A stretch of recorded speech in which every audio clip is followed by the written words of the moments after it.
नमस्कार, good luck tips में आप सभी का स्वागत है। आपके साथ मैं हूं मेघा कौशिक और हमारे साथ स्टूडियो में मौजूद हैं जाने माने ज्योतिषाचार्य पंडित मुकेश शास्त्री जी। पंडित जी बहुत बहुत स्वागत है। जय श्री कृष्णा, जय माता की। Very good morning to all. तो दर्शकों, पंडित जी से जानते हैं कि फाल्गुन मास की जब शुरुआत हो रही है तो ऐसे में आपको क्या कुछ करना है, कैसे ये खास रहेगा, विशेष होगा। लेकिन सबसे पहले शुरुआत आज के शुभ संयोग के साथ। गुड लक टिप कार्यक्रम के सभी दर्शकों के ऊपर भगवान श्री हरि का, माँ लक्ष्मी का, माँ बगलामुखी का आशीर्वाद और कृपा दृष्टि हमेशा बनी रहे। आप सभी का कल्याण हो। आज आपके पसंदीदा शो गुड लक टिप्स में हम बात करेंगे आज से प्रारंभ हो रहे फाल्गुन मास के महत्व के बारे में। तो जल्दी से कागज कलम लेकर बैठ जाइए, लिखते जाइए, समझते जाइए। इस तरह की चाहे व्रत उपवास से जुड़ी जानकारी हो, चाहे आपकी रोज़ाना दैनिक जीवनचर्या की समस्याओं से जुड़ी जानकारी हो, उन सब समस्याओं का समाधान आपके पसंदीदा news channel first India news Rajasthan की आपके पसंदीदा शो गुड लक टिप्स में दिया जाता है। प्रतिदिन इस कार्यक्रम को देखिए और अभी इस शो को छोड़ के मत जाइएगा, पूरा देखिएगा, क्योंकि फाल्गुन मास से जुड़ी एक महत्वपूर्ण जानकारी मैं आज आपको देने जा रहा हूँ। शुरुआत करते हैं आज के शुभ संयोग के साथ। दोस्तों, आज रविवार का दिन है, दिनांक 28 फरवरी 2021। फाल्गुन मास के कृष्ण पक्ष की आज प्रतिपदा तिथि है। आज प्रातः 9:36 से संपूर्ण दिन रात्रि अगले दिन सूर्योदय तक सर्वार सिद्धि नामक अति शुभ योग रहेगा और दोपहर 11:19 से संपूर्ण दिन रात्रि त्रिपुष्कर नामक अति शुभ योग रहेगा। तो आज आपको बड़ा दुर्लभ संयोग मिल रहा है, त्रिपुष्कर योग और सर्वार सिद्धि योग। तो ऐसे दुर्लभ संयोग में आज यदि आप किसी भी नए कार्य को प्रारंभ करते हैं तो 100% सफलता आपको उसमें प्राप्त होती है। आप कोई भी वस्तु आज खरीदते हैं तो वो आज आपको लाभ देती है। चूंकि आज रविवार का दिन है तो आज सूर्यदेव की पूजा के लिए सूर्योदय से पूर्व उठकर आपको स्नान करना है। उसके पश्चात उगते हुए सूरज का दर्शन करते हुए ओम घणी सूर्याय नमः, ओम घणी सूर्याय नमः, ओम घणी सूर्याय नमः कहते हुए जल का अर्घ प्रदान करना है। सूर्यदेव को जल का अर्घ प्रदान करते हैं, उस जल में लाल रोली, लाल पुष्प मिलाकर जल का अर्घ प्रदान करें। सूर्यदेव को जल का अर्घ प्रदान करने के पश्चात लाल आसन पर बैठकर पूर्व दिशा की तरफ मुख करके सूर्यदेव के मंत्र का 108 बार जाप करें। ओम घणी सूर्याय नमः, ओम घणी सूर्याय नमः, ओम घणी सूर्याय नमः।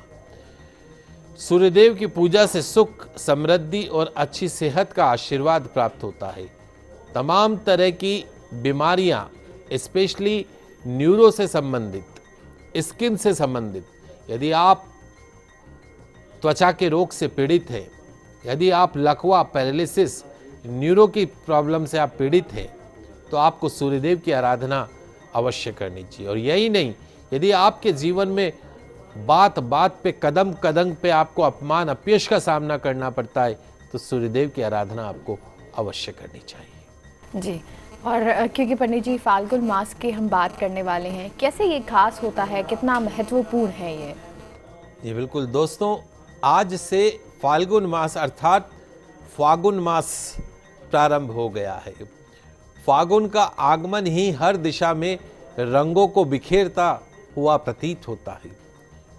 मौसम में मन को भार देने वाला जादू सा छाया होता है। फागुन माह के दौरान प्रकृति में अनुपम छटा बिखरी होती है। फाल्गुन माह के दौरान भगवान शिव, भगवान विष्णु और चंद्रदेव की पूजा का महत्व बताया गया है। फाल्गुन मास के दौरान मां लक्ष्मी और मां सीता की पूजा का विधान भी बताया गया है। चूंकि फाल्गुन मास आखिरी मास होता है, उसके बाद चैत्र मास से नया संवत्सर शुरू हो जाता है। तो फाल्गुन मास के दौरान प्रकृति का एक अलग रूप दृष्टि में आता है। भक्ति के साथ शक्ति की भी आराधना होती है। फाल्गुन मास भी अन्य मास की भांति धार्मिक और वैज्ञानिक दृष्टि से बहुत महत्व रखता है। सबसे पहले मैं आपको बताऊंगा कि फाल्गुन मास में जो बच्चे जन्म लेते हैं, या यदि आपने और हमने या आपके परिवार के किसी सदस्य ने फाल्गुन मास में जन्म लिया है तो उसका फल क्या है, बहुत महत्वपूर्ण जानकारी है।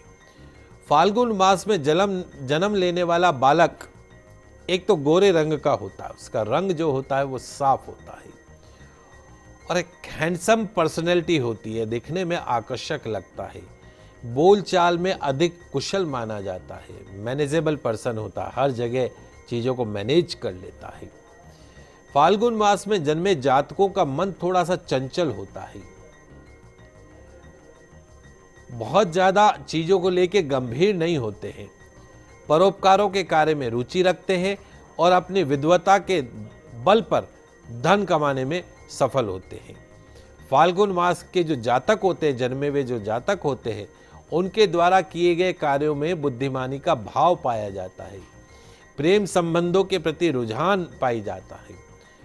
फाल्गुन मास में जन्मे जातक जीवन में सभी भौतिक सुख सुविधाओं को प्राप्त करने में सफल होते हैं। इसके अतिरिक्त विदेश में भ्रमण के अवसर भी उनको प्राप्त होते हैं। अपने जीवन साथी के प्रति भावनात्मक झुकाव भी बहुत अधिक रहते हैं। अब इसके पश्चात एक महत्वपूर्ण जानकारी हो, फाल्गुन मास में कुछ विशेष पर्व जो है वो मैं आपको बताता हूं, कौन से विशेष पर्व फाल्गुन मास में आते हैं।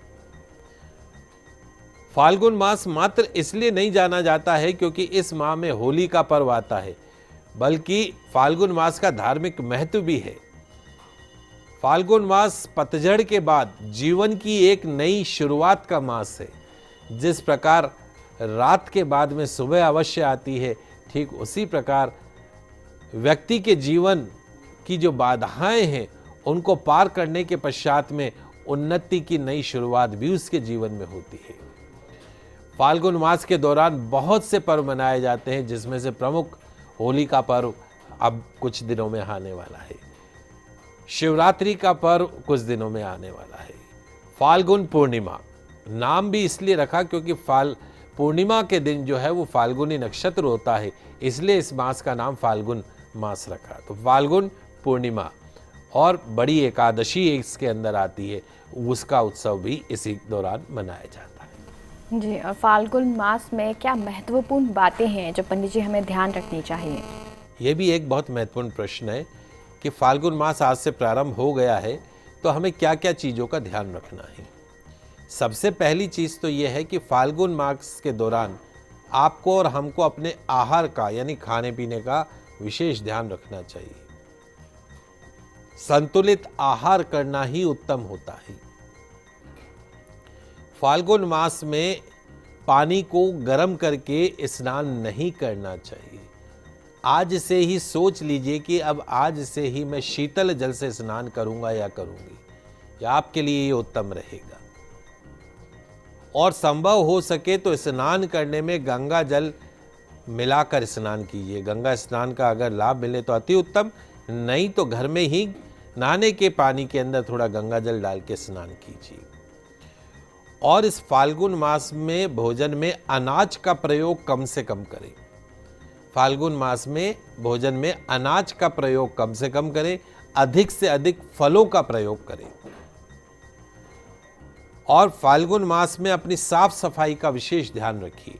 रहन सहन को लेकर विशेष ध्यान रखिए। आपके रहन सहन में, खान पान में सौम्यता, शालीनता आपको बरतनी होगी। इस फाल्गुन मास के दौरान तामसिक और गरिष्ठ भोजन अर्थात मांस, मदिरा, तले भुने भोजन को सर्वथा त्यागना ही उचित रहता है। यदि आप फाल्गुन मास का शुभ फल प्राप्त करना चाहते हैं तो इस मास में मांस, मदिरा इत्यादि तामसिक गरिष्ठ भोजन का प्रयोग आपको नहीं करना है। जी, और पंडित जी क्योंकि फाल्गुन मास है, इतना विशेष है, तो ऐसे में पूजा पाठ कैसे करनी है? ये भी एक बहुत महत्वपूर्ण प्रश्न है। फाल्गुन मास में पूजा पाठ कैसे करें, आइए मैं आपको समझाता हूँ। फाल्गुन मास में भगवान कृष्ण के 3 रूपों की पूजन अर्चन करनी चाहिए। 3 रूप कौन से हुए भगवान कृष्ण के? सबसे पहला भगवान कृष्ण का बाल कृष्ण रूप, पहला रूप तो हुआ बाल कृष्ण रूप।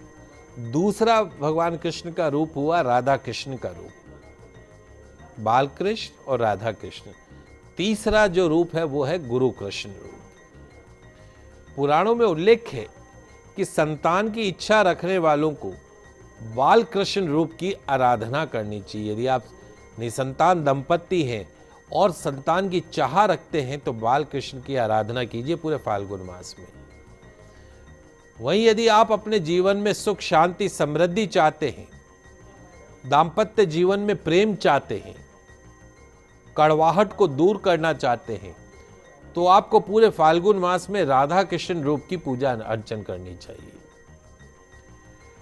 और यदि आप ज्ञान की इच्छा रखते हैं, हमारे पढ़ने वाले बच्चे जो कंपटीशन की तैयारी कर रहे हैं, उनको पूरे फाल्गुन मास में योगेश्वर जगत गुरु भगवान श्री कृष्ण की उपासना करनी चाहिए। ये तीन अलग अलग रूप, बाल कृष्ण, राधा कृष्ण और गुरु कृष्ण, तीनों का विधान जो है वो मैंने आपको बताया। फाल्गुन मास के दौरान भगवान कृष्ण का पूजन करते समय पुष्प और फलों का उपयोग अधिक से अधिक करिए। भगवान शिव को बिलपत्र अर्पण कीजिए। फाल्गुन मास की पूर्णिमा के दिन देवताओं को अबीर और गुलाल अर्पण करने चाहिए। फाइनेंशियल बेनिफिट के लिए, जीवन में, कैरियर में, व्यापार में सुख शांति समृद्धि के लिए मां पार्वती और मां लक्ष्मी की उपासना में कुमकुम और सुगंधित वस्तुओं का उपयोग फाल्गुन मास में करना शुभकारी होता है। वहीं फाल्गुन मास में क्या विशेष प्रयोग करना है, यह भी एक महत्वपूर्ण प्रश्न है। यदि आपके घर के किसी सदस्य में क्रोध या चिड़चिड़ाहट की समस्या है, तो ऐसे सदस्य के हाथ से पूरे फाल्गुन मास में भगवान श्री कृष्ण को नियमित रूप से अबीर गुलाल अर्पण करवाइए। अबीर गुलाल अर्पण करने से उस घर के सदस्य का जितना चिड़चिड़ापन है वो स्वतः ही खत्म हो जाएगा।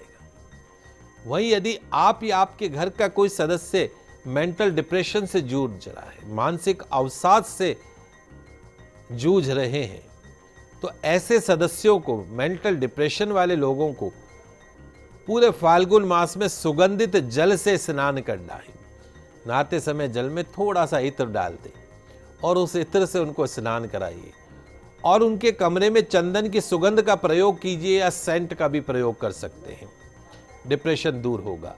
वहीं यदि स्वास्थ्य की समस्या है तो भोलेनाथ को पूरे महीने सफेद चंदन अर्पण करें। और यदि फाइनेंशियल क्राइसिस है तो पूरे महीने फाल्गुन मास में मां लक्ष्मी को गुलाब का इत्र या गुलाब का पुष्प अर्पण करें तो निश्चित तौर पे बड़े से बड़ा कर्जा, बड़े से बड़ी financial crisis within a month जो है वो दूर हो सकती है। जी, तो पंडित जी, फाल्गुन मास के बारे में इतनी सारी जानकारी आपने हमें दी, बहुत बहुत शुक्रिया। आप सभी दर्शकों को पूरे फाल्गुन मास की एडवांस में हार्दिक शुभकामनाएं। आप सभी का आज का दिन मंगलमय हो, शुभ हो। जय श्री कृष्णा, जय माता की जय श्री। यहाँ रुकते एक छोटे से ब्रेक के लिए, आप कहीं मत जाइए, जल्द लौटते हैं।